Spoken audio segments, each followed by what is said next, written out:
Kajian ilmiah.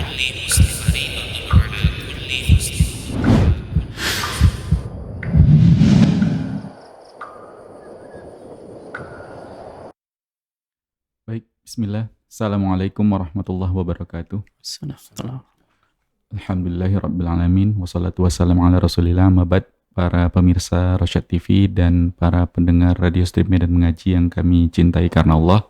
Kita kembali di podcast spesial Kaula Muda dan kita sudah membahas terkait Kaula Muda yang ada di sekitar Nabi Sallallahu Alaihi Wasallam.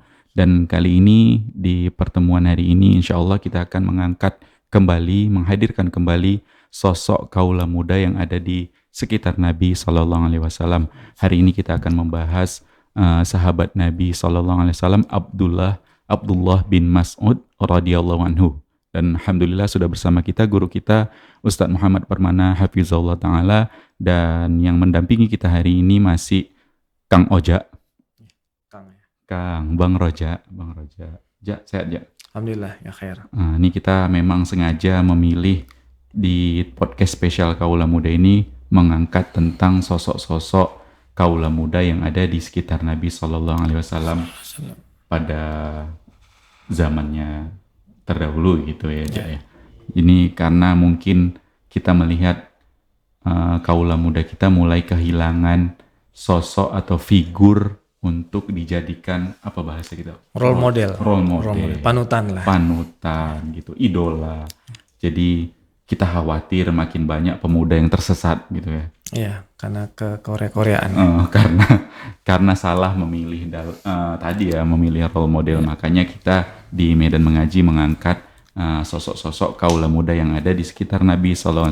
Dan hari ini kita akan mengangkat kembali atau menghadirkan kembali sosok kaula muda itu adalah Abdullah bin Mas'ud radhiyallahu anhu, dan kita persilakan Ustadz untuk langsung memberikan faedah-faedah yang ada dari kisah atau perjalanan hidup sahabat Nabi sallallahu alaihi wasallam Abdullah bin Mas'ud radhiyallahu anhu. Silakan Ustadz. Bismillah. Assalamualaikum warahmatullahi wabarakatuh. Alhamdulillahi wa kafa. Salatu wassalamu ala nabiyil mustafa wa alihi wa ashabihi wa man tabi'ahumul huda. Para pemirsa Rosyad TV dan para pendengar radio streaming Medan Mengaji yang dimuliakan oleh Allah. Siang hari ini kita akan bahas satu di antara pemuda yang berada di sekeliling Nabi Sallallahu Alaihi Wasallam, dan kita akan angkat sosok sahabat yang mulia ini yang Nabi SAW menjelaskan bahwasanya betisnya Abdullah ibnu Mas'ud lebih berat di timbangan pada hari kiamat daripada gunung Uhud.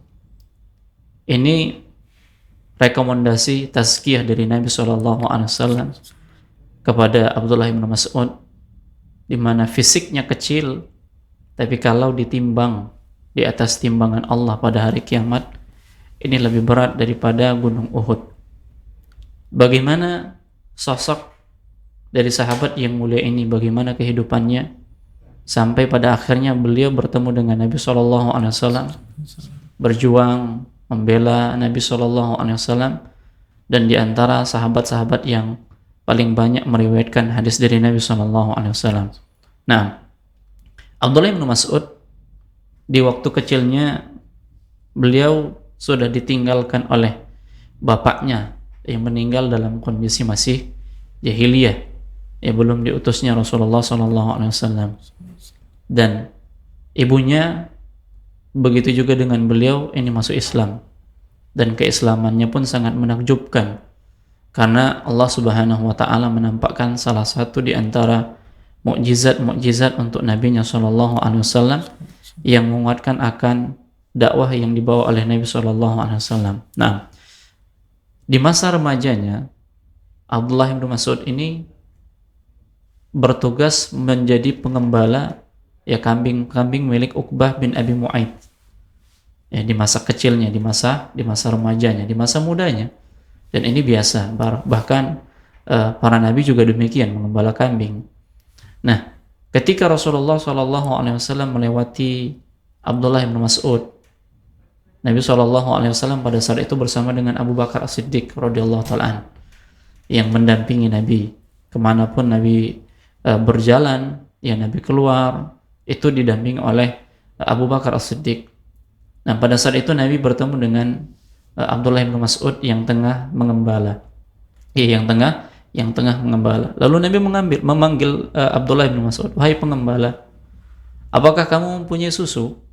Ya artinya dari kambingnya itu, apakah ada kambing yang memiliki susu? Maka Abdullah bin Mas'ud mengatakan, ya aku ada. Ya ada kambing yang memiliki susu, tapi kambing ini bukan milikku. Ya tapi kambing ini bukan milikku. Dia hanya sebagai seorang pengembala saja. Ya kambing-kambing ini milik Uqbah bin Abi Mu'ayth. Dan tentunya ketika beliau mengatakan demikian, ya ketika beliau mengatakan bahwasanya kambing-kambing ini ya bukan milikku, ada yang sudah memiliki susu, dia tidak serta-merta memberikan kepada Nabi karena itu bukan miliknya. Dan salah satu sifat amanah yang dimiliki oleh Abdullah bin Mas'ud ketika dia masih remaja. Ya, ketika dia masih remaja. Kemudian Nabi SAW meminta kepada Abdullah bin Mas'ud untuk mendatangkan satu kambing yang tidak ada susunya. Ya, satu kambing yang tidak ada susunya. Kemudian beliau pun menyodorkan untuk Nabi satu kambing yang memang tidak ada susunya. Lalu Nabi SAW pun mengusap kambing tadi. Ya, seketika puting susunya ini menjadi berisi dengan susu. Ya, menjadi berisi dengan susu. Abdullah bin Mas'ud merasa heran, ini sesuatu yang menakjubkan nih. Ya, yang tadinya tidak ada susu tiba-tiba sudah menjadi susu kambing tersebut. Lalu diperahlah oleh Nabi SAW. Kemudian beliau minum, Abu Bakar pun minum. Nah kemudian setelah itu Nabi SAW memegang kembali kambing tersebut lalu mengatakan mengempislah, maka kembali seperti semula. Ya kembali seperti semula. Nah beliau Abdullah ibn Mas'ud merasa kaget, ya merasa takjub dengan sesuatu yang dilihatnya. Dan ini salah satu mukjizat yang Allah tampakkan kepada Abdullah ibn Mas'ud. Sontak dia mengatakan, wahai Rasul Allah, wahai Rasul Allah, ajarkanlah aku perkataan itu. Ya, ajarkanlah aku perkataan itu. Maka Nabi SAW mengatakan, sesungguhnya engkau adalah seorang pemuda yang akan diajarkan ilmu. Beliau pun semakin tertarik. Dan para ulama menjelaskan bahwasanya Abdullah ibn Mas'ud ini juga termasuk di antara as-sabiqun al-awwalun, bahkan beliau orang yang ke-6. Ya, disebutkan beliau adalah orang yang ke-6 yang pertama-tama masuk Islam. Keislamannya pun bagus. Ya, keislamannya pun bagus dan langsung mendapatkan pengajaran dari Nabi SAW. Artinya surat Al-Quran yang turun kepada Nabi ini langsung dia terima, langsung dia dapatkan dari Nabi. Ada 70 surah. Ya, ada 70 surah yang langsung dia dapatkan dari Nabi SAW. Nah, dan memang benar Allah Subhanahu wa taala memberikan kepada Abdullah ibn Mas'ud ini ilmu yang banyak. Ya, dari ilmu-ilmu yang ada diberikan oleh Allah kepada Abdullah ibn Mas'ud setelah dia masuk Islam. Dan beliau punya kedudukan yang besar, kedudukan yang tinggi di sisi Rasulullah SAW. Nah, Abdullah ibn Mas'ud ini punya kedudukan yang tinggi di sisi Nabi sehingga beliau diperkenankan oleh Nabi untuk masuk ke dalam rumahnya kapanpun. Ya, diperkenankan kecuali pada waktu-waktu yang memang Nabi SAW larang. Nah, ketika sudah dibukakan pintu, tirai rumah Rasulullah itu tertutup kecuali untuk Abdullah bin Mas'ud. Kapanpun dia boleh masuk. Nah, karena beliau diberikan kesempatan yang banyak oleh Nabi untuk masuk ke dalam rumah Nabi, ini artinya apa? Beliau mulai menjalani kehidupannya bersama dengan Nabi SAW dan beliau mendapatkan ilmu yang sangat banyak dari Nabi SAW. Sehingga pola pikirnya, karakternya, kepribadiannya itu ini mirip dengan Rasulullah SAW. Karena ini gurunya. Ya, karena ini gurunya Abdullah bin Mas'ud. Bahkan orang-orang menganggap karena seringnya Abdullah bin Mas'ud ini di rumah Nabi bersama dengan ibunya, mereka anggap bahwasanya keduanya ini kerabat Nabi, padahal bukan.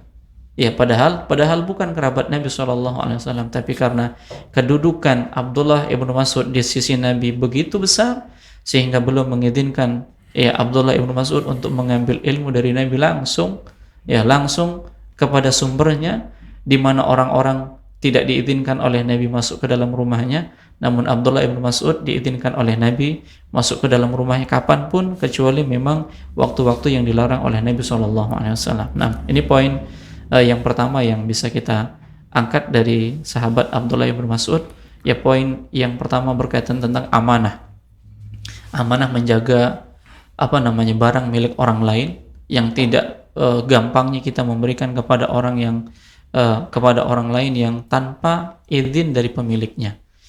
Kemudian mukjizat yang Allah Ta'ala tampakkan kepada Abdullah ibnu Mas'ud, di mana Rasulullah SAW bisa mengeluarkan air susu dari kambing yang memang asalnya tidak memiliki air susu. Nah, demikian. Dan pada akhirnya dia pun masuk Islam dan baguslah keislamannya. Nah, Allah a'lam. Baik, Ustaz.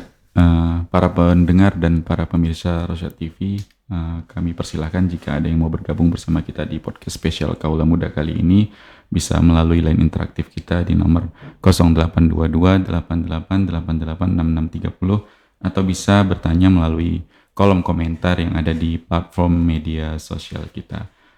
Baik, Ustaz, terkait faedah yang pertama di segmen awal ini ada tadi Ustaz sebutkan tentang sifat amanah ya Ustaz. Sifat amanah, dan ini berkaitan dengan pembahasan kita yang sebelum-sebelumnya di bab menempah generasi ilmiah gitu ya Ustaz. Sifat amanah ini Ustaz, maksudnya apakah sifat ini sesuatu yang memang dia dikaruniai Allah, maksudnya memang itu adalah bakat anak yang ada dalam diri anak, atau sesuatu yang bisa terlihat potensinya dan bisa dieksplor atau digali atau bisa ditempah gitu Ustaz. Nah, Nabi SAW pernah mengatakan kepada salah seorang sahabat yang bernama Asyaj ibnu Qais, di mana beliau SAW mengatakan, inna fika khaslatain yuhibbuhumullah wa rasulah. Sesungguhnya pada dirimu ini ada dua sifat yang Allah Subhanahu wa ta'ala dan Rasulnya cintai. Al-hilmu wal anad. Ya, sabar, kemudian ketelitian, santun. Ya.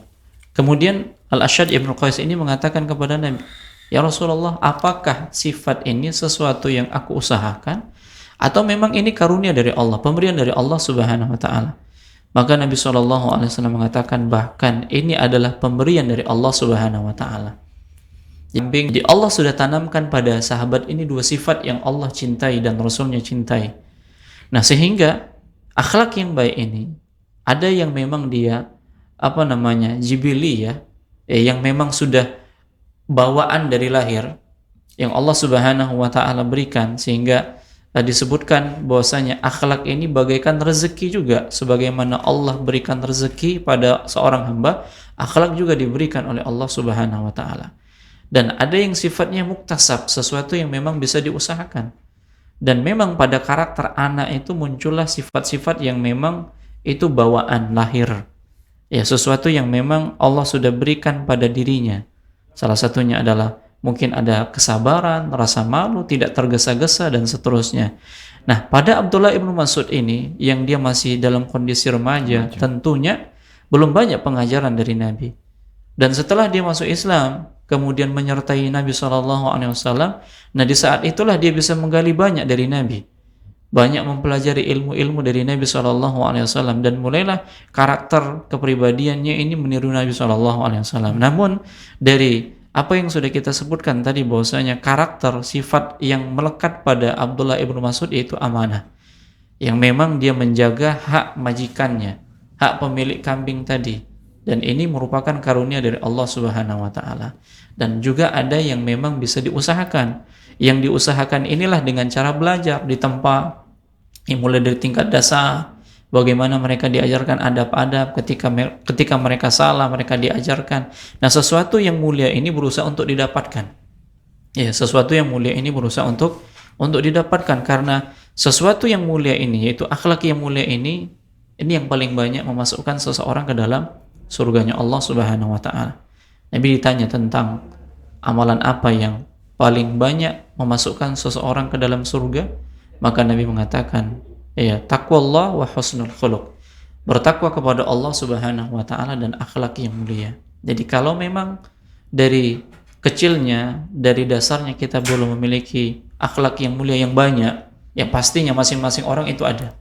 Ya pastinya masing-masing orang itu ada. Tambah lagi kalau dia memahami ilmunya, berusaha untuk mendapatkannya, ya dia akan mengejar, ya dia akan berusaha. Nah itu dibutuhkan dengan apa? Dibutuhkan dengan belajar. Al ilmu bitta'allum wal hilmu bittahallum. Ilmu itu didapat dengan cara mempelajarinya, dan sabar atau sopan santun ini didapat dengan melatihnya. Nah, Allah a'lam. Baik, Masya Allah. Jadi memang ada yang karunia dari Allah, ada juga yang memang bisa diusahakan. Nah. Gitu, Ustaz. Dan terkait satu lagi tadi Ustaz, faedah yang di awal ada tentang mukjizat. Nah. Mukjizat ini kita mau tanya yang pertama mungkin terkait gimana sebenarnya sikap seorang muslim itu terhadap kabar-kabar yang itu terkait tentang mukjizatnya Nabi SAW, atau mungkin bukan hanya Nabi atau orang-orang soleh yang dicerita-ceritakan gitu, mungkin dari cerita-cerita yang sahih gitu Ustaz. Dan apakah mukjizat ini sesuatu yang bisa diturunkan gitu Ustaz? Mungkin dia keturunan Nabi, ya, atau keturunan keluarga Nabi, atau semisalnya, apakah ini bisa memang sesuatu yang diturunkan kan gitu ya Jair? Nanti ada yang ngaku-ngaku dia keturunan dari Nabi Adam. Memang pasti. Istilah orang kita punya karomah. Kan? Karomah dan mukjizat mungkin apa bedanya gitu? Nah, Ustaz, silakan Ustaz. Berkaitan tentang mukjizat, yaitu sesuatu kelebihan yang Allah Subhanahu wa taala berikan kepada para nabi dan rasul untuk menguatkan dakwahnya. Ini mukjizat khusus nabi dan rasul, tidak manusia biasa. Ya, artinya khariqul ada, di luar dari kebiasaan manusia. Sesuatu yang terjadi di luar batas kewajaran, ya, tanpa kita katakan nggak masuk akal nih, seperti itu. Nah itulah mukjizat, ya, khariqul ada, di luar dari kebiasaan, ya. Dan ini pemberian dari Allah khusus kepada para nabi dan rasul, ya. Dan Nabi kita SAW diberikan mukjizat yang banyak. Salah satunya tadi yang sudah kita bahas. Dan mukjizat yang terbesar yang Allah berikan kepada Nabi adalah Al-Quran, yang dibaca sepanjang zaman sampai hari kiamat. Ya, adapun mukjizat-mukjizat yang lainnya itu adanya pada zaman Nabi, ya, yang ada pada saat itu. Nah, sementara Al-Quran ini ada sepanjang zaman. Makanya ini merupakan mukjizat yang terbesar yang Allah berikan kepada Nabi kita SAW. Nah, seperti itu dia. Kemudian bagaimana sikap kita? Kalaulah memang itu datang dari Nabi, kita benarkan. Ya, kalau dia mukjizat yang memang itu datang dari Nabi SAW dan nabi-nabi yang lain, ini kita benarkan. Tapi kalau dikatakan mukjizat ini diberikan kepada manusia biasa, maka tidak ada manusia biasa yang mendapatkan mukjizat. Ya, tidak ada manusia biasa yang mendapatkan mukjizat. Yang ada orang-orang atau orang-orang yang beriman, hamba-hamba Allah yang soleh, ini yang mendapatkan peristiwa-peristiwa yang memang luar biasa, yang keluar dari batas kewajaran yang disebut dengan karomah. Ya, karomah ini diberikan kepada para wali. Ya, diberikan para wali, sebagaimana Umar bin Khattab yang pada saat itu dia berkhutbah di atas mimbar Nabi SAW, tapi beliau menyampaikan semangat perjuangan jihad itu kepada sahabat-sahabat di luar yang tengah berjihad. Jadi di hadapan Nabi itu, ya di hadapan Umar bin Khattab itu nampak para sahabat yang tengah berjihad. Ini namanya karomah. Ya, ini namanya karomah. Jadi sesuatu yang luar biasa yang Allah berikan kepada wali-wali Allah, orang-orang yang soleh, orang-orang yang beriman. Ya, dari kalangan para sahabat, kemudian orang-orang setelahnya, seperti itu. Nah, tapi kalau dikatakan ada orang yang datang pakai tongkat, pulang sudah lari, ya ini dikatakan mukjizat. Ini bukan mukjizat. Ya, ini bukan mukjizat. Nah, kalau seandainya dia mengatakan mukjizat, bisa menyembuhkan seperti itu, dan ini bisa dengan cara latihan, ini tidak ada. Karena datang dengan seketika itu juga, dan ini tidak terjadi untuk kedua kalinya. Ya, tidak terjadi untuk kedua kalinya. Jadi sesuatu yang luar biasa ini Allah berikan kepada para walinya. Salah satu contohnya, ada orang yang jatuh dari tempat ketinggian. jatuh dari tempat ketinggian atau tabrakan. Ya, kalau bahasa kita laga kambing seperti itu. Iya, hancur. Tapi ketika sudah selesai tabrakan, dia berdiri normal. Ya, seperti tidak ada kejadian apa-apa. Coba dilakukan 2 kali, ya mungkin mati. Kan seperti itu. Jadi ini nggak bisa dilakukan untuk kedua, ketiga kali. Ya, karena tadi ya, Ustaz? iya, ini pertolongan dari Allah Subhanahu wa taala. Pertolongan dari Allah yang memang tidak dipelajari. Ya, kemudian apakah ini diwariskan, apakah ini diturunkan? Jawabannya tidak.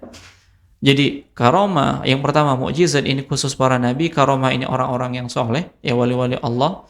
Ya, ini tidak diturunkan kepada generasi-generasi selanjutnya, kepada anak, kepada cucu dan seterusnya, tidak diwariskan. Karena ini sesuatu yang luar biasa yang Allah berikan kepada orang yang beriman sebagai bentuk pertolongan dari Allah Subhanahu wa taala dari atas. Ya, dari atas gedung yang tinggi kemudian dia jatuh. Ya, kemudian tiba-tiba setelah jatuh tiba-tiba berdiri ya tanpa ada luka. Ya, kalaupun ada luka lecet kemudian biasa. Nah, kebiasaan kita kalau orang yang seperti itu jatuh pasti meninggal dunia, kan demikian. Dan ini tidak terjadi untuk kedua, ketiga, keempat kalinya. Nah, demikian. Jangan dicoba-coba ya, Ustaz. Jangan dicoba-coba, nggak ada latihannya dan nggak ada perguruan tingginya. Iya.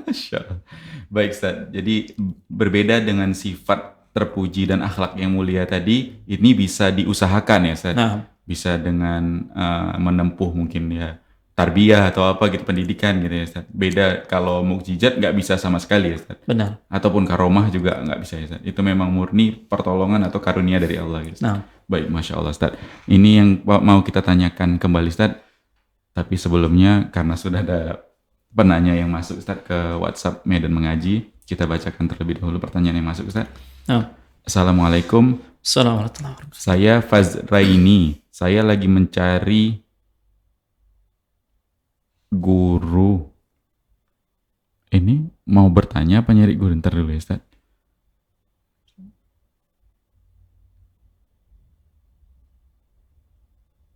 Oh, afwan, Ustaz. Ini bukan bertanya. Mohon maaf. Baik, Ustaz. Kita kembali ke pembahasan kita, sahabat Abdullah bin Mas'ud radhiyallahu anhu.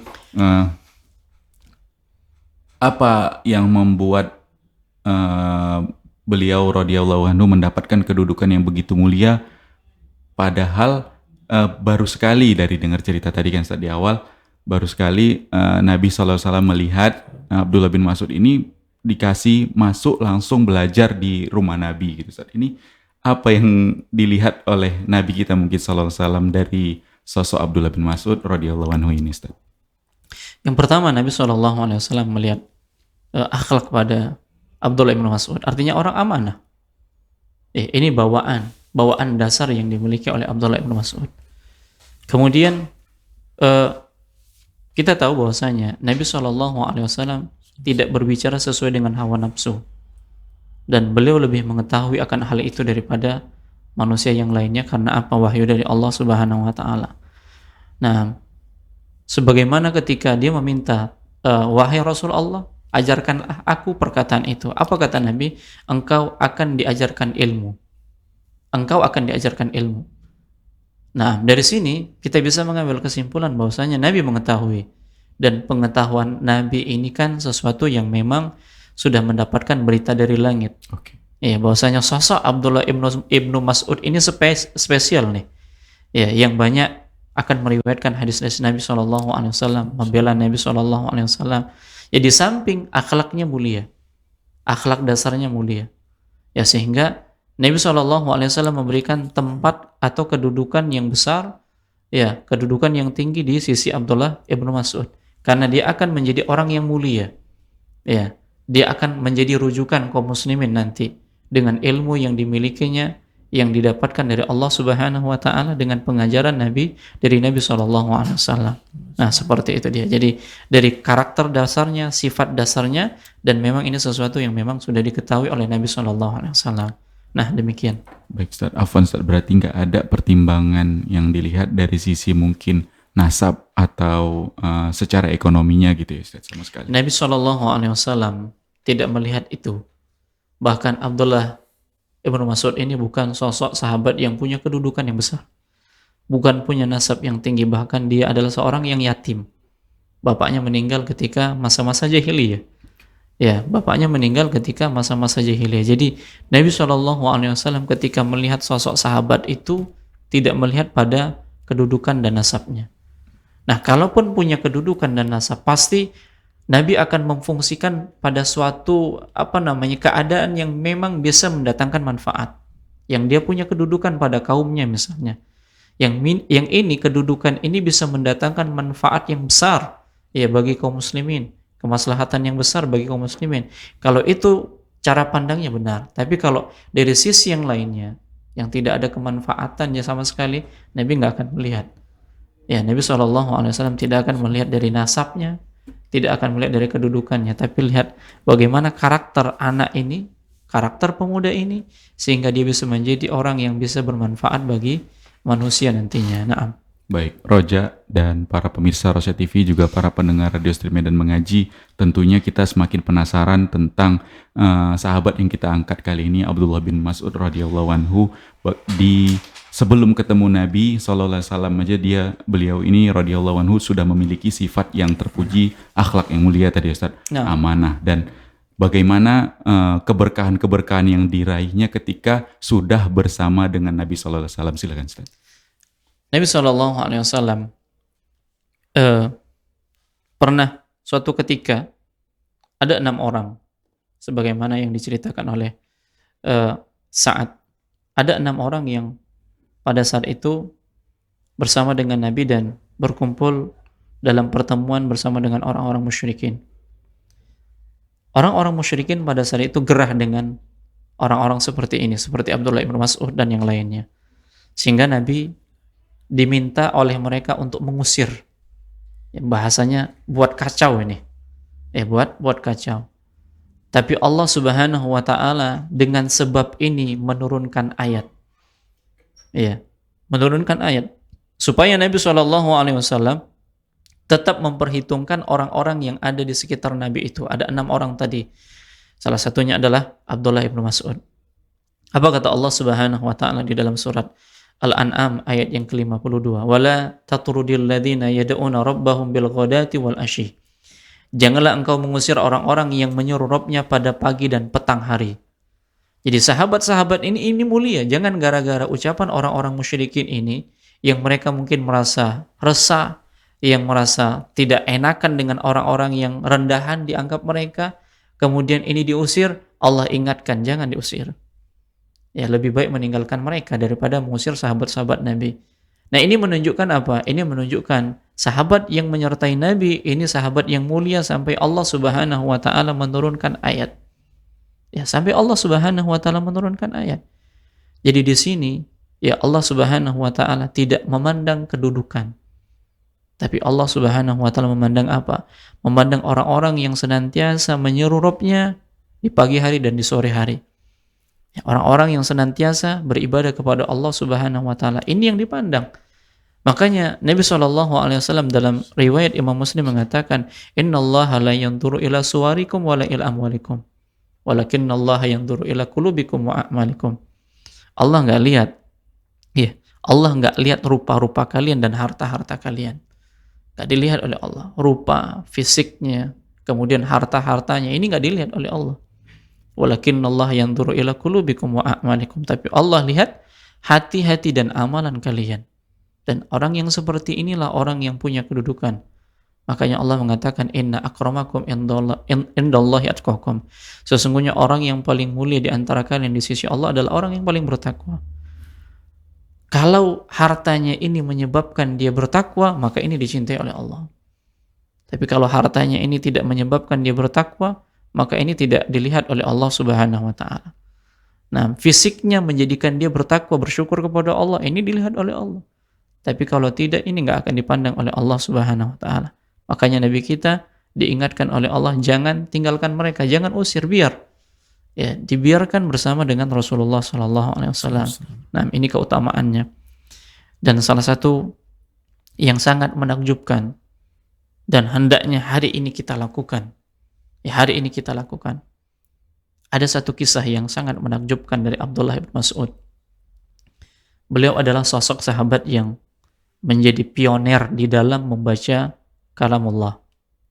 Suatu ketika para sahabat Nabi ini berkumpul lalu mengatakan, siapa di antara kalian orang yang berani membaca Al-Quran di depan orang-orang musyrikin, di depan Ka'bah? Karena yang hanya berani membaca Al-Quran di depan Ka'bah itu hanya Nabi. Hanya Nabi SAW, yang lainnya tidak. Kemudian Abdullah bin Mas'ud mengatakan, aku. Yang lainnya mengkhawatirkan. Kenapa? Abdullah bin Mas'ud ini gak dipandang oleh mereka. Dianggap remeh. Nasabnya tidak jelas. Ya, bukan orang yang kaya. Bukan orang yang disegani. Dan mereka mengatakan, jangan, kami khawatir akan keselamatanmu. Namun, apa kata Abdullah bin Mas'ud? Izinkan aku dan Allah yang menjadi pembelaku. Dan Allah yang menjadi pembelaku. Maka pergilah Abdullah bin Mas'ud. Dan dia mengambil waktu duha di mana orang-orang musyrikin memang ngumpul. Sengaja. Di waktu yang mereka ramenya itu. Jam rame-ramenya, lagi duduk-duduknya, lagi berkumpulnya mereka. Kemudian Abdullah ibn Mas'ud pun mengambil posisi di depan makam Ibrahim, dekat dengan Ka'bah. Mulailah dia mengatakan basmalah. Dia mulai membaca bismillah. Kemudian dia membaca surat Ar-Rahman sampai yang dikehendaki oleh Allah Subhanahu wa taala. Pada saat Abdullah ibn Mas'ud melantunkan ayat-ayat Al-Qur'an, mereka pun mengatakan, apa yang dikatakan oleh Ibnu Ummi Abdi? Ya, Ibnu Ummi Abdi. Ibunya dikatakan Ummi Abdi. Ya, sehingga dia dikatakan Ibnu Ummi Abdi. Kemudian salah seorang dari mereka mengatakan, yang dia baca adalah yang memang dibawa oleh Muhammad. Yang dia baca adalah yang memang yang dibawa oleh Muhammad. Kemudian apa yang dilakukan oleh orang-orang musyrikin ini, orang-orang Quraisy ini? Sontak mereka memukuli Abdullah bin Mas'ud. Tidak suka, mereka benci. Kemudian pada saat dia dipukuli, dia tidak peduli. Dia tidak peduli ketika dia dipukuli, kemudian terus dia baca sampai ayat-ayat yang dikehendaki oleh Allah Subhanahu wa taala selesai, mereka pun selesai. Maka pulanglah Abdullah bin Mas'ud bertemu dengan teman-temannya. Ya, bertemu dengan teman-temannya dalam kondisi tubuhnya lembam, babak belur, wajahnya memar dan selanjutnya. Nah, apa kata mereka?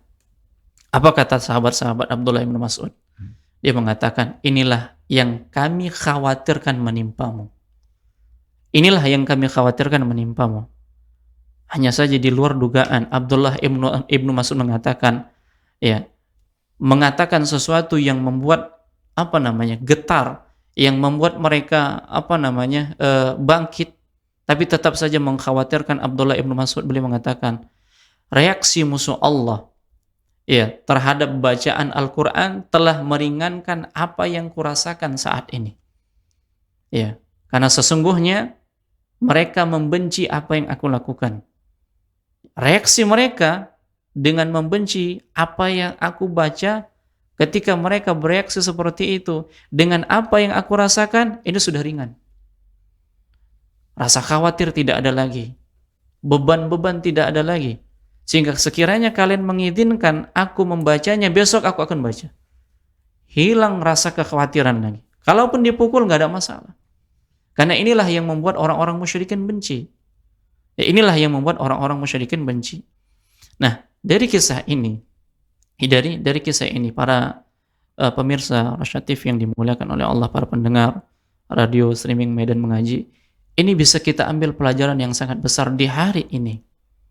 Di hari ini di mana orang-orang di luar Islam, orang kafir, orang munafik yang begitu benci terhadap kaum muslimin, maka salah satu untuk menampakkan kebencian mereka, ketidaksukaan mereka terhadap kita, hendaknya kita memberanikan diri untuk menampakkan syiar kita. Karena ini sesuatu yang sangat mereka benci. Ketika Islam mulai ditindas dengan kata-kata, dengan ucapan-ucapan yang tidak baik misalnya, pada dasarnya ini sudah terjadi di zaman dulu. Tapi mereka tidak peduli apa yang mereka rasakan, apakah menimpa fisik mereka, apakah menimpa jiwa mereka, namun mereka tetap ingin menampakkan inilah Islam yang dibawa oleh Nabi SAW. Mereka harus mengiklankan, mereka harus menampakkan, ya mereka harus menghadirkan inilah Islam yang diperintahkan oleh Nabi SAW. Kalaupun pada akhirnya terjadi sesuatu yang tidak diinginkan pada fisiknya, pada hartanya, maka setelah itu dialami, mereka akan terus menampakkan karena sudah hilang rasa takut lagi. Sudah nampaknya kebencian kaum musyrikin terhadap mereka. Nah, hari ini ketika Islam mulai disudutkan, ketika Islam mulai disudutkan dengan ucapan-ucapan yang tidak baik, kita sebagai seorang muslim, maka selayaknya kita menampakkan Islam yang memang diajarkan oleh Rasulullah SAW. Pastilah kita akan mengalami sesuatu yang pernah dialami oleh orang-orang terdahulu. Tapi ketika kita sudah mengalami rasa itu tidak lagi kita khawatirkan. Karena yang kita harapkan adalah pertolongan dari Allah Subhanahu wa taala. Nah, Allah a'lam. Baik Ustaz, Masya Allah, jazakumullah khairan Ustaz. Dan kita persilakan kembali para pemirsa Rosyad TV, juga para pendengar radio streaming dan mengaji yang mau bergabung bersama kita di podcast spesial Kaula Muda siang ini, bisa melalui line interaktif kita atau juga di kolom komentar platform media sosial kita. Dan terkait tadi Ustaz tentang menampakkan syiar gitu ya Ustaz. Nah. Ada belakangan ini atau akhir-akhir ini kita dengar perkataan-perkataan sentimen gitu ya. Ya. Mungkin antum pernah dengar juga tentang yang mempelajari bahasa Arab gitu.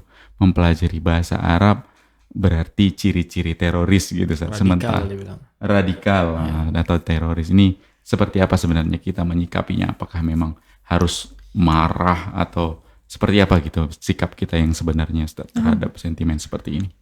Ketika kita merasa agama kita dilecehkan, kemudian simbol-simbol syariat-syariat Islam kita dilecehkan, yang pertama, ini sudah dialami oleh sahabat-sahabat Nabi SAW, di mana mereka mendapatkan pelecehan-pelecehan seperti itu, di mana mereka merasakan yang demikian. Apa sikap mereka?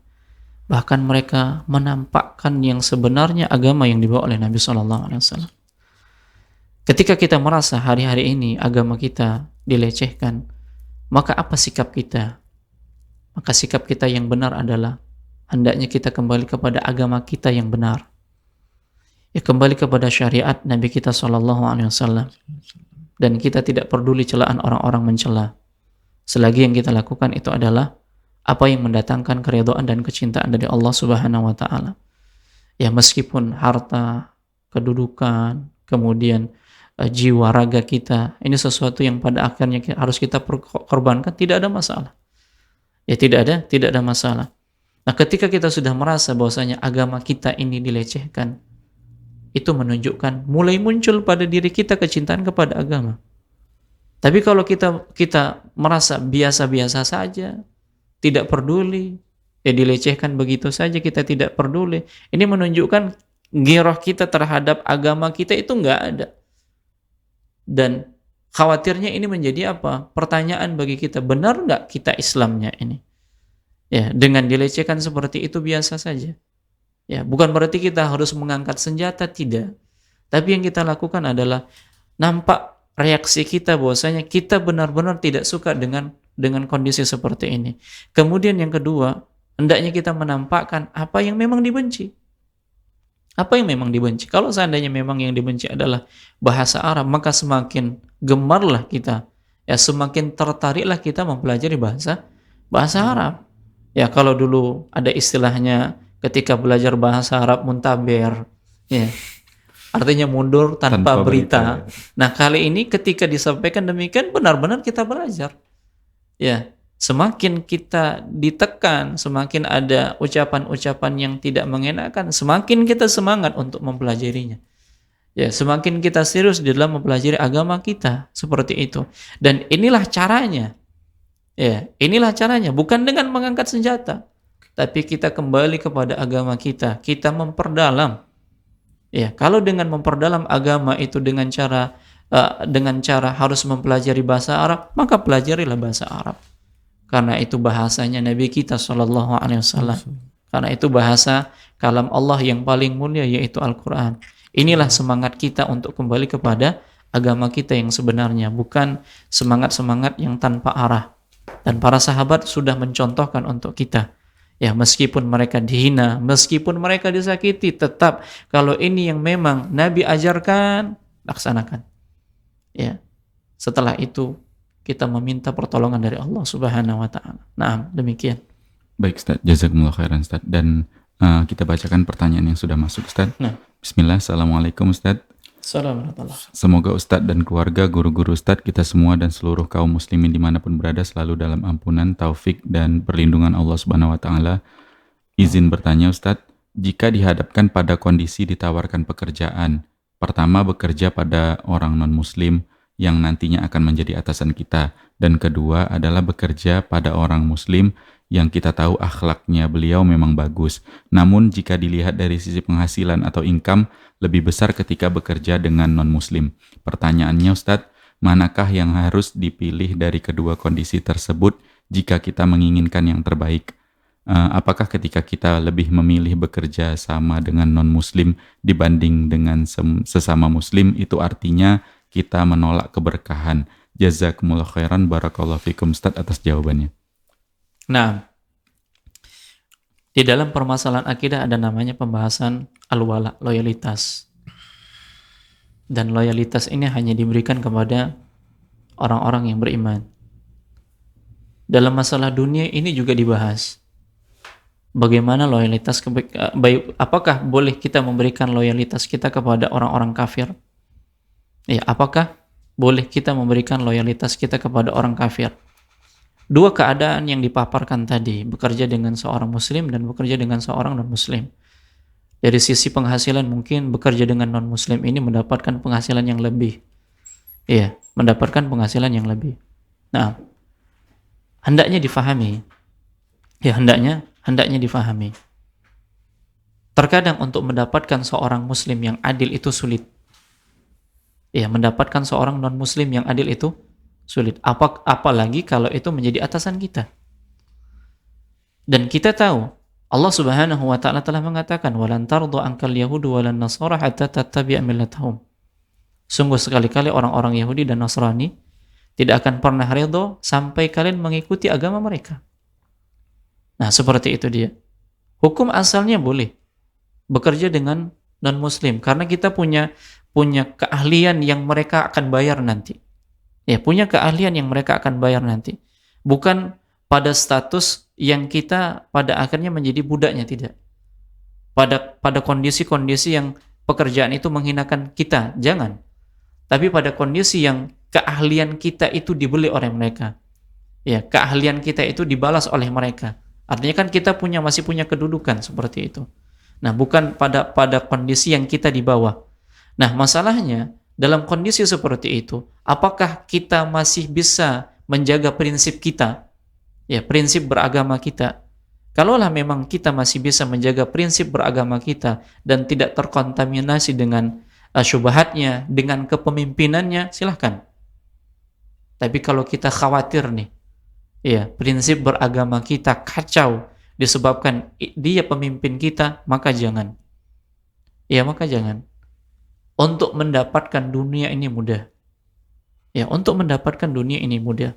Tinggal bertakwa kepada Allah Subhanahu wa taala, Allah akan berikan jalan keluar dan Allah akan berikan rezeki dari arah yang tak terduga-duga. Tapi untuk menjadikan teman dekat kita, orang-orang yang di seputar kita, orang-orang yang amanah, ini sulit. Kalaulah memang kita berada di bawah kepemimpinan seorang muslim yang dia adil, mungkin dari sisi dunianya dia tidak menjanjikan sesuatu yang besar, maka bersabar. Maka bersabar. Nah, ketika kita berada di sana, agama kita lebih terjaga, salat kita lebih kita bisa jaga, kemudian pergaulan kita juga masih bisa terjaga, walaupun hanya sebatas dunia yang berbeda dengan orang kafir yang menjadi pemimpin kita, nggak ada masalah. Dan kita tahu Allah akan memberikan jalan keluar yang lain, rezeki yang lain, seperti itu. Nah, jadi pada dua kondisi seperti itu,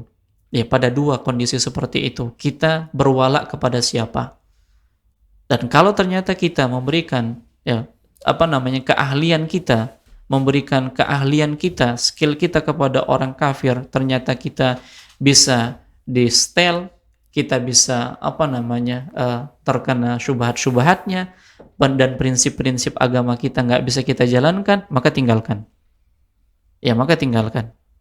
Dan pilihlah yang pemimpin kita itu seorang muslim, prinsip beragama kita terjaga, syariat Allah tetap terjaga, dan masalah rezeki ini kita kembalikan kepada Allah Subhanahu wa taala. Boleh jadi di tempat seperti itu kita dapat sekian, tapi dari cara yang lain Allah memberikan kita rezeki dengan kita bertakwa kepada Allah Subhanahu wa taala. Naam, Allah a'lam. Baik Ustaz, jazakumullah khairan Ustaz atas jawabannya, dan sepertinya pertanyaan tadi menjadi penutup di pertemuan kita kali ini Ustaz. Tapi sepertinya masih ada yang mau digali lagi Ustaz, perjalanan dari Abdullah bin Mas'ud, atau masih panjang. Masih panjang. Berarti nanti ada pertemuan kedua tentang Abdullah bin Mas'ud radhiyallahu anhu ya. Karena yang kita sebutkan tadi, betisnya Abdullah bin Mas'ud itu lebih berat di sisi Allah pada hari kiamat daripada gunung Uhud. Apa sebabnya? Ini belum kita sampaikan. Oke, ya, di pembuka tadi ya Ustaz. Baik, itu insya Allah kita akan kaji di pertemuan pekan depan insya Allah ya Ustaz. Dan tentunya para pemirsa Rosyad TV dan para pendengar Radio Stream dan Mengaji, sebelum kita tutup seperti biasa kita minta Ustadz untuk memberikan motivasi mungkin untuk kita di sini, juga untuk para pemirsa, juga para pendengar yang ada di rumah atau dimanapun. Silakan Ustadz. Nah, dari beberapa poin yang bisa kita sampaikan tadi, dan sebagai penekanan adalah jangan pernah kita merasa khawatir dengan kita menampakkan syiar kita sebagai seorang muslim. Kalaupun pada akhirnya kita mendapatkan gangguan-gangguan, itu memang sudah sunnatullah, dan itu sudah terjadi pada masa sahabat Nabi SAW. Dan bukan hanya sahabat, Nabi sendiri juga mengalami yang demikian.